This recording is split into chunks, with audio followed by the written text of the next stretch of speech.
Je souhaite donc, avant de vous laisser la parole, vous poser quelques premières questions, mais évidemment, les collègues développeront un grand nombre d'autres questions. Première remarque ou question, la décision du 25 septembre dernier par Lactalis a été justifiée par une volonté de mieux valoriser le prix payé aux producteurs français et de diminuer la part de lait destinée à la transformation en ingrédients industriels destinés aux marchés internationaux, type poudre de lait. À court terme, donc, ce sont 275 éleveurs dont Lactalis donc, annonce la fin de la collecte, sans compter le nombre équivalent concerné par la fermeture d'une laiterie dans le Grand Est d'ici 2030. Vous le savez, c'est une annonce qui traumatise la profession agricole dans un contexte de grandes difficultés économiques de l'élevage, avec une concurrence internationale qui frappe durement. Je rappelle que les 3/4 des exploitations laitières n'atteignent pas le revenu médian de 1 800 € mensuel et que le prix du lait est en baisse en France depuis 2 ans.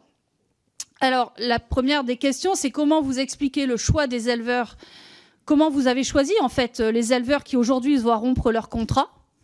Seront-ils indemnisés d'une façon ou d'une autre pour au moins financer leur transition?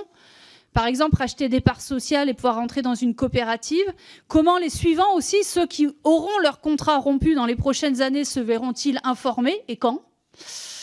Vous expliquez aussi la baisse de collecte par une trop faible valorisation des produits laitiers, mais est-ce que c'est entendable quand le prix du lait Lactalis en France est inférieur en réalité au prix allemand et néerlandais? Donc première série de questions, mais mes collègues évidemment développeront.